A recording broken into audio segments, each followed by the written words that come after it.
Et on va parler maintenant de cette Suisse qui a plus que jamais un goût de bouchon. Le nombre d'heures d'embouteillage s'est multiplié par 8, on le disait, ces 20 dernières années, passant de 2500 heures annuelles à près de 22 000 heures. Mon Dieu, quelle fausse liaison, c'est ces bouchons qui m'ont mis sur la fausse voie. Des bouchons tout particulièrement présents en milieu urbain, c'est-à-dire en ville où l'on s'ingénie à tenter de fluidifier le trafic si possible avec, il est vrai, plus ou moins de réussite, à l'image de la ville de Genève qui envisage à moyen terme l'introduction d'un péage urbain. On entendait Luc Bartassa il y a un instant, mais qui dans le court terme a surtout décidé d'agir plutôt du côté punitif et d'augmenter les amendes d'ordre. Bref, quelle recette pour quel trafic? C'est ce qu'on va voir avec notre invité Yves de la Creta. Bonjour. Bonjour monsieur.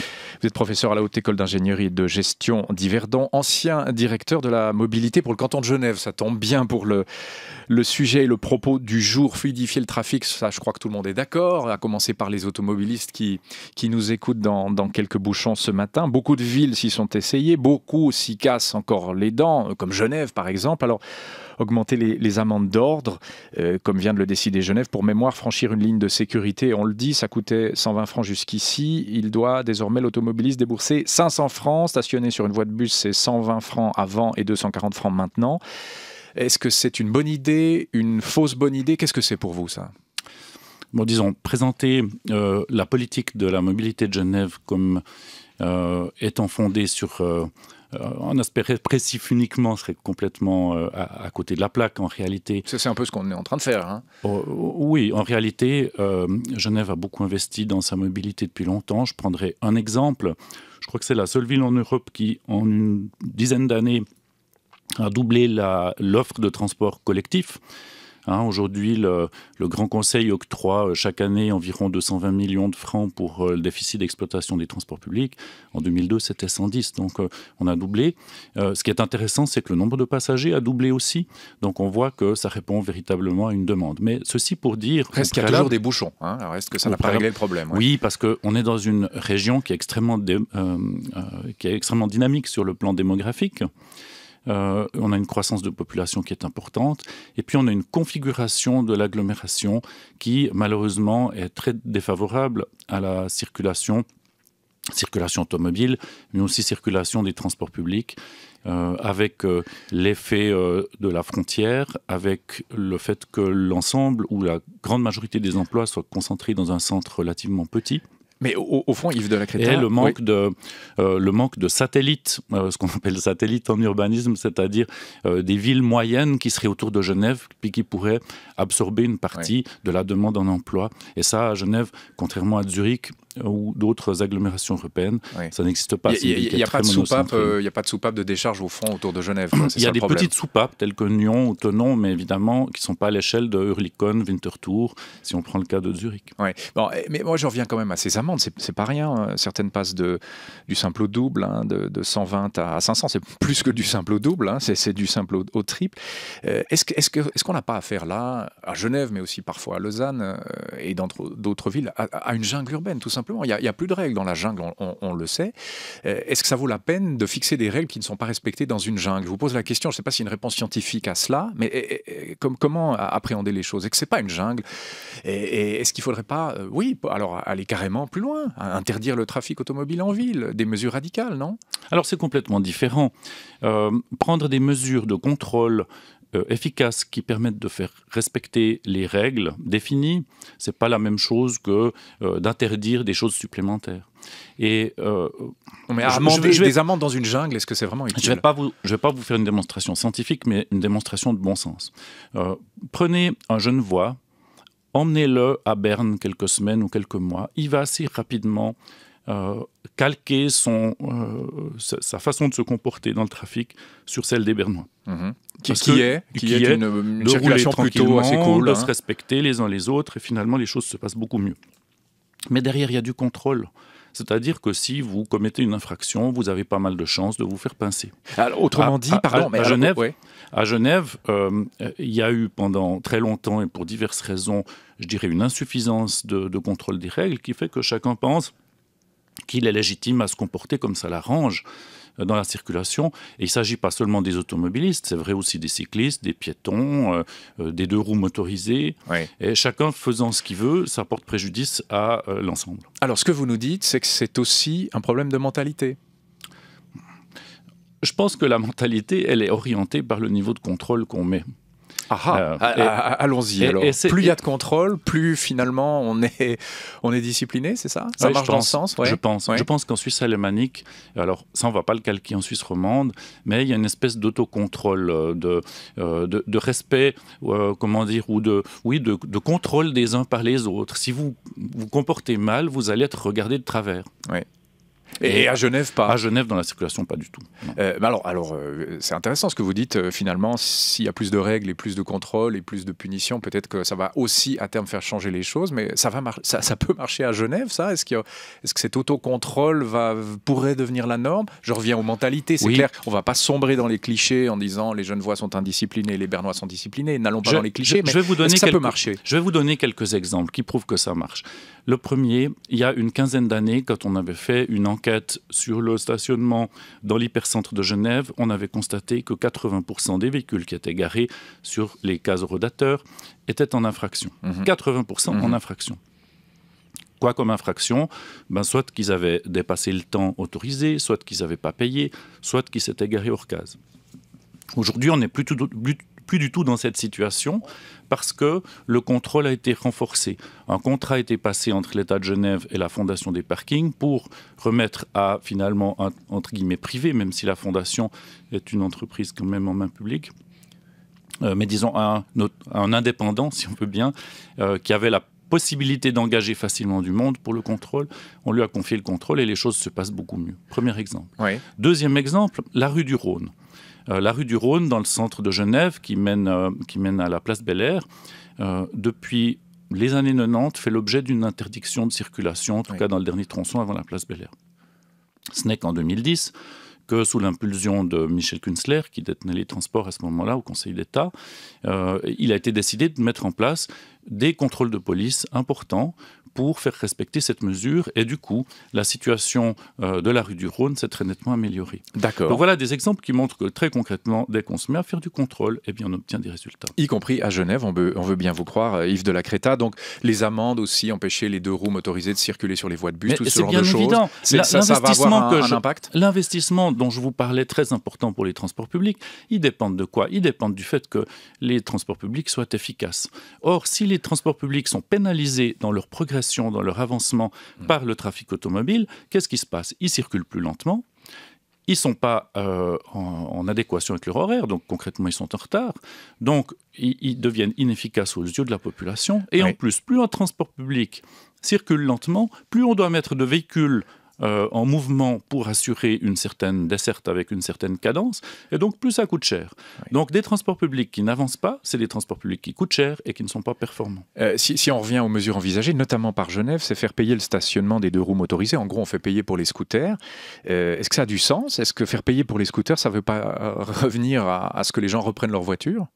Cette mesure fait partie, à ce que j'ai pu lire dans la presse, ça a été annoncé il y a une dizaine de jours, d'un compromis politique entre toutes les parties qui, moi, me réjouissait énormément. Je pense que la mise en place des mesures propres à améliorer les conditions de mobilité à Genève, elles sont connues des techniciens, elles sont connues des fonctionnaires de l'État. Le problème est celui d'une guerre des transports entre les partis qui a très longtemps entre les partis politiques qui a très longtemps pénalisé la mise en œuvre des solutions. En gros, il y avait ceux qui disaient on ne pénalisera en aucun cas le trafic automobile avant qu'une traversée de la rade ne soit réalisée. Puis les autres qui disaient on doit bannir les voitures du centre pour pouvoir faire circuler les autres modes de transport qui sont plus écologiques. Donc chacun restait sur ses positions totalement antagonistes, et bien les choses n'arrivaient pas à avancer. À l'exception d'un dossier qui a pu beaucoup avancer, et j'en parlais tout à l'heure, c'est celui des transports publics et de la construction du réseau de tram, sur lequel les partis s'étaient mis d'accord. Et donc les choses ont pu bien avancer. Donc on voit que un changement de contexte politique où les partis arriveraient à se mettre d'accord sur une politique de mobilité, ça c'est fondamentalement nouveau et important.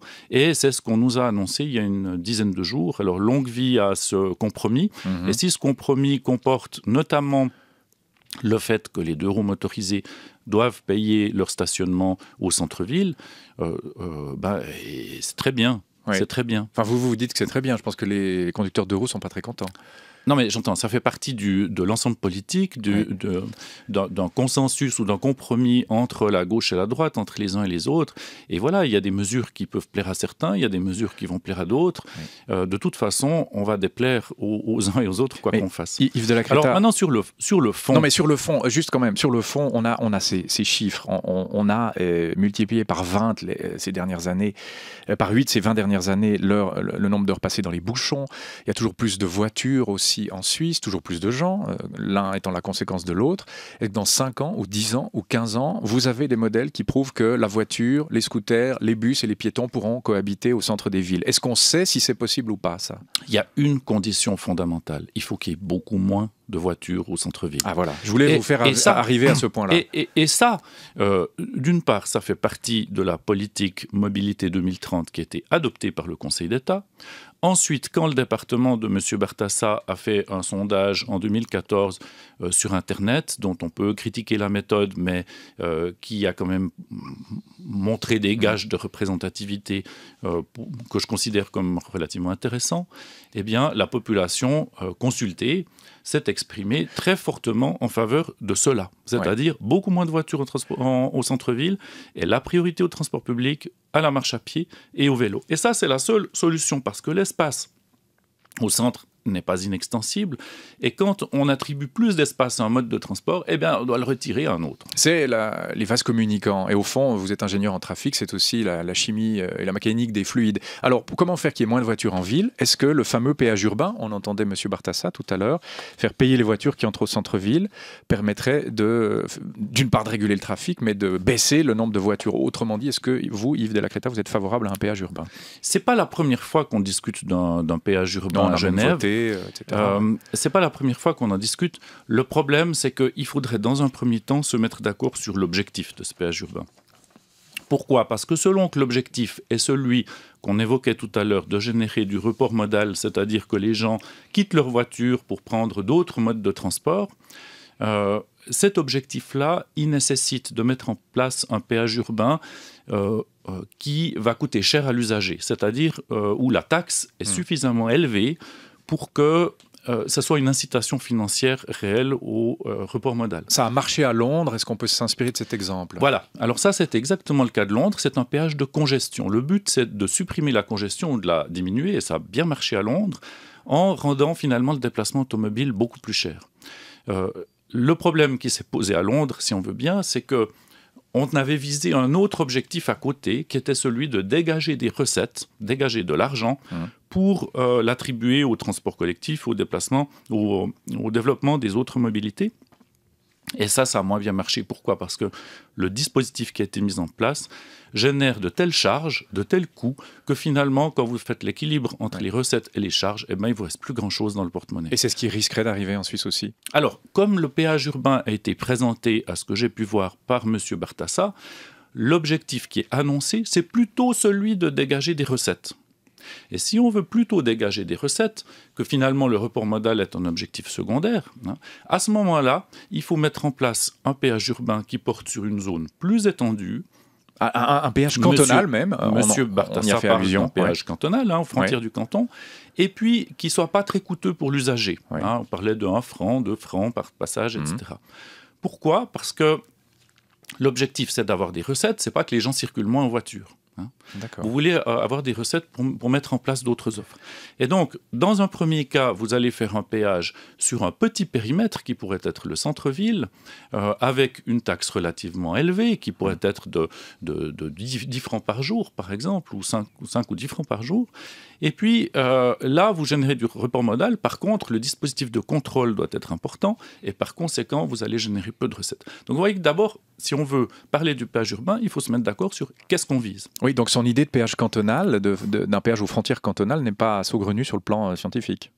Elle n'est pas saugrenue pour autant que l'objectif soit bien de dégager des recettes. Et moi, je ne suis pas convaincu que ça soit le bon moyen pour dégager des recettes à Genève pour la mobilité. Je ne suis pas sûr que le problème fondamental soit un problème de recettes. Je sais que le canton traverse une mauvaise passe financière en ce moment, mais ce n'est pas une raison, me semble-t-il, pour paniquer et puis adopter n'importe quelle mesure sans y avoir bien réfléchi. Heureusement, mesure phare, c'est quoi pour vous? On termine là-dessus, juste avant de passer à la presse. La mesure phare, c'est de développer des zones piétonnes qui donnent envie aux Genevois de se déplacer à pied dans leur ville. C'est une ville qui est magnifique quand on s'y déplace à pied. On souffre juste de la cohabitation avec le trafic automobile. Et puis, c'est une ville qui est petite en superficie. Et donc, en 10 minutes à pied, vous traversez la ville. Des zones piétonnes. Il y a peut-être une autre idée. On va voir ça dans la presse, Yves de la Créta. C'est notamment dans la presse romande avec vous, Jérôme Gendin. L'avenir de la mobilité passe-t-il aussi par le développement de télécabines urbains? 24 heures se penche sur un exemple plutôt inattendu et qui tombe bien aujourd'hui. Oui, un projet de métro-câble aérien entre Morges et Tolochna, projet encore perçu comme un véritable ovni par certains, mais qui constitue une option crédible pour désengorger le trafic dans l'agglomération. En tout cas, les transports de la région Morges-Bière-Cossonay y croient. Étude à l'appui, le directeur des MBC se dit persuadé que ce projet est techniquement et financièrement rentable. Les MBC qui fêtent leurs 120 ans, qui sont nés avec les premiers sifflements du train à vapeur en 1895 et qui, après avoir dompté le rail, pourraient donc conquérir les airs. C'est pas la première fois qu'on aborde cette thématique sur notre antenne, évidemment, mais là, ça tombe bien. Yves de la Créta, le télécabine, c'est pas trop cher, c'est démontable, donc écolo, enfin durable, comme on dit maintenant, aujourd'hui. Au fond, pourquoi il n'y a pas des télécabines dans toutes les villes de Suisse ? D'abord, j'aimerais réagir sur un élément que vous venez d'indiquer, c'est les 120 ans de la compagnie MBC pour les anciens, le BAM. Le BAM, oui. Et ça me réjouit pleinement. Pourquoi ? Parce que quand je travaillais à l'État de Vaud il y a une douzaine d'années, on était en train de parler de comment sauver le BAM, comment faire que ce train ne soit pas fermé. Et aujourd'hui... Bière-Apple-Morges. Bière-Apple-Morges. Il fête ses 120 ans, il est en pleine forme, il a des passagers et on a même des perspectives de développement. Alors là, je suis vraiment heureux. Oui.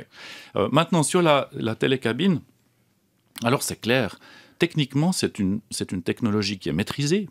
Contrairement à beaucoup de rêves de transport du futur que vous pouvez voir sur Internet, allez sur YouTube et puis vous voyez plein de trucs, la télécabine ou téléphérique, c'est des technologies qu'on connaît, qu'on maîtrise, et puis en plus de ça, où la Suisse a une compétence technique reconnue. Alors, où le bas blesse-t-il, si j'ose dire ? On peut ajouter que financièrement, effectivement, c'est un transport qui est probablement moins cher que d'autres modes tels que le tram ou le métro. Pourquoi est-ce qu'il n'y en a pas partout ?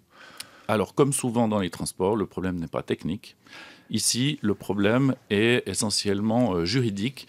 On l'a vu avec la tentative d'extension de la télécabine d'Isno au Diableret. Et on le rencontre systématiquement. Eh bien, le survol des propriétés privées est un obstacle absolument considérable. Donc, en fait, il faut arriver à trouver, pour prouver en Suisse l'intérêt de la télécabine urbaine, il faut trouver un type de liaison qui s'y prête, qui évite de survoler des propriétés privées, en tout cas constructibles, et qui offre une liaison, je dirais, entre deux points qui sont très difficilement reliables par le réseau routier. Pourquoi ? Parce que dès lors que deux points sont reliés par le réseau routier, c'est beaucoup plus simple de mettre des bus, ou si on a besoin d'une forte capacité, d'imaginer un tram. Mais en tout cas, avec des bus, on peut faire beaucoup, et puis c'est pas très très coûteux. Maintenant, la télécabine, elle est utile si vous avez quelque chose à franchir. Alors ça peut être un obstacle naturel, tel qu'un vallon, etc., ou une rivière, ou ça peut être un obstacle artificiel, tel que traverser une autoroute, une voie ferrée. Et dans l'ouest morgien, c'est bien de cela qu'il s'agit. C'est tout le nœud autoroutier de la jonction Morges-Ouest, ainsi que les lignes de train qui sont à franchir. Et par conséquent, c'est peut-être une bonne idée. Oui. Dans la presse élémanique, Sandra Zimmerli, ces deux nouveaux ponts des CFF à Zurich. Oui, qui devront être prêts le 13 octobre, date du plus grand changement d'horaire depuis le début de Rail 2000, il y a 10 ans. Dès ce moment-là, tous les trains direction l'ouest passeront par ces deux ponts, entre la gare principale de Zurich et Altstetten. D'ici là, les CFF vont faire plus de 150 courses tests, selon la NZZ et le Tagesanzeiger. Tests de vitesse, entre autres, 80 sur le premier, 120 voire 130 sur le second. Il s'agit de perdre le moins de temps possible. Tester la vue aussi, bien oui, c'est important pour les touristes. Depuis le 2e étage, on jouit d'une vue panoramique sur les montagnes et la ville. Tout doit être parfait. C'est que les 2 ponts, l'un est le plus long de Suisse, presque 400 mètres, ont fait couler beaucoup d'encre et modifient totalement la vision du Limmattal. Yves de la Creta, la fluidité est-elle aussi affaire de vitesse? Parce qu'au fond, là, on va aller à 130 à l'heure quasiment en tissu urbain, quoi, avec ces trains. Est-ce que c'est ça l'avenir? Je ne pense pas que fondamentalement la fluidité et la vitesse soient totalement compatibles en milieu urbain. Ici, évidemment, le système ferroviaire, c'est un système fermé, hein, donc on peut le gérer de façon autonome, on est indépendant du trafic général. Maintenant, ce qui est très réjouissant, c'est tout le développement qui est mis sur le rail dans nos agglomérations. Alors c'est sûr, Zurich a une forte longueur d'avance par rapport aux agglomérations alémaniques. Hein. Vous parliez de Rail 2000, c'était 1985. Et là, les Romans n'avaient, si j'ose dire, pas sauté dans le train. Et on a pris beaucoup de retard. Maintenant, on est en train de le rattraper, hein, avec tous les investissements prévus sur l'arc lémanique. Le CEVA qui va à Genève être mis en service en 2019, si j'en crois les... Oui, ce sera Rail 2020. Voilà, oui. Ce sera Rail 2020, exactement. Les Romans rattrapent beaucoup aujourd'hui. Et on va avoir des inaugurations de ponts, de tunnels, de nouvelles voies dans les prochaines années. Et ça me réjouit énormément. Dans la presse alémanique, toujours la nouvelle vieille ville de Lucerne. Oui, qui devrait prendre forme sur une ancienne zone industrielle célèbre, Emmenbrücke. 2000 appartements, 4000 places de travail, plusieurs hautes écoles. C'est un vrai nouveau centre-ville qui devrait y voir le jour, selon la NZZ. Même l'administration cantonale projette d'y déménager ses bureaux. Le tout rendu encore plus attractif par un meilleur accès à la rivière. C'est là que la Emme et la Reuss se rejoignent, ce qui fait dire à nos confrères que cela pourrait bien être la nouvelle vieille ville de Lucerne. Bon, on va terminer, on va rendre à la voiture ce qui lui appartient, c'est-à-dire le goût du scandale ces derniers temps. Le Matin consacre 2 pages au scandale VV pour trier l'info de l'intox, Yves de la Creta, avec un véritable cri du cœur d'un journaliste pour défendre la voiture. L'auto ne méritait pas ça, estime Philippe Clément dans son commentaire. Ce journaliste spécialisé reconnaît que le trucage des logiciels anti-pollution est un abus de confiance inexcusable, mais à ses yeux, il est réducteur, voire indigne d'utiliser cette tricherie pour dire que la branche va droit dans le mur ou doit se repenser, parce que les conséquences ne sont pas aussi dramatiques que d'autres scandales récents. Pour lui, la seule vraie catastrophe dans cette affaire est la perte de confiance du public face à la voiture, à cause des errances d'un petit groupe de fraudeurs, un tribut bien trop lourd à porter. L'automobile est coupable, mais elle ne méritait pas ça. Êtes-vous d'accord avec cette conclusion, Yves de la Creta? On ne peut pas lui donner tort. Maintenant, ce que je pense, c'est que le marché automobile en Europe comme aux États-Unis, il est à saturation, hein, ils appellent ça dans le milieu un marché mature, ce qui fait qu'en gros les constructeurs sont à couteau tiré. Ici c'est Volkswagen qui essaye de défendre et de développer sa place aux États-Unis, qui a misé sur le diesel, et probablement qu'il y a un climat d'entreprise qui est tellement axé sur la concurrence qu'on en est arrivé là. La question qui se pose, c'est y a-t-il d'autres constructeurs qui sont dans le même cas pour l'instant? C'est j'ai rien vu dans les journaux à cet égard. Et on cherche toujours. Et on vous promet qu'on cherche toujours. Et on vous le dira quand on trouve. Mais effectivement, personne d'autre ne s'est annoncé. Merci beaucoup Yves de la Creta. Je vous en prie. D'avoir été notre invité ce matin. Donc, on a compris à travers vos propos, la répression, ça marche parfois. Et aussi du côté de Genève. On verra si tout cela s'avère. Professeur à la Haute École d'ingénierie et de gestion d'Yverdon, ancien directeur général de la mobilité pour le canton de Genève, justement. Bonne journée.